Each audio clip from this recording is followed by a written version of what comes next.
What we're going to do is we wanted to give some big value today. So I'm going to put a question up on the screen.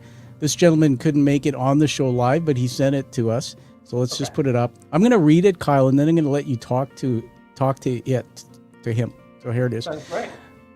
Let me read it out loud. It says, I find I have the most impact in my speaking when my emotions drive my words.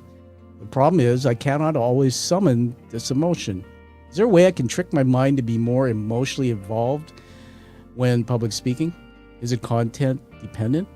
Or is it something I can only harness when it emerges? And this is from Ryan Bathgate. So talk to us. What would you advise him? Fascinating question, first of all. Really, really insightful question.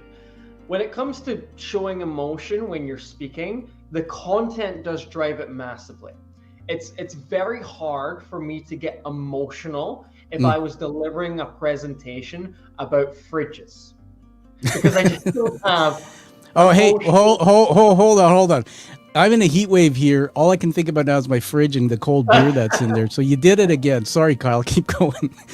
You're gonna be just the fridge open, everything in. I'm getting all excited. I mean, there was lots of emotion in that story, the way you told it.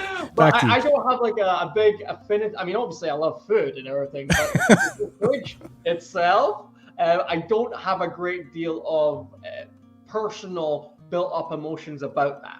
Yeah. Now, if I was to talk instead about my dyslexia, for instance, I would find a lot more emotional depth, because I've had lots of ups and downs with my dyslexia. Times where I've hated myself because I had dyslexia, and then other times more recently where I've seen the positives of being a dyslexic. So there's a lot more emotional.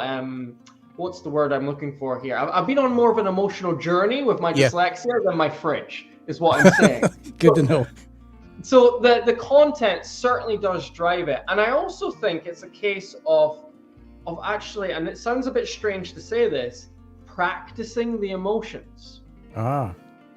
Because yes, we have sometimes these moments when we're standing up and speaking where the emotions just surge and it all comes out really naturally. But as Ryan has found, that's not consistent. You can't count on that happening every time you stand up and speak.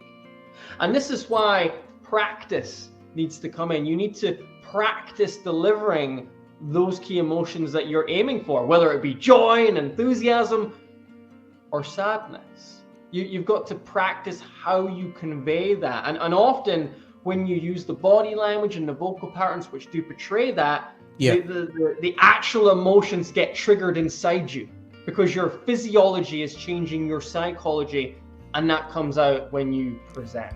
So mixture of content and practice is what I would say, Tom.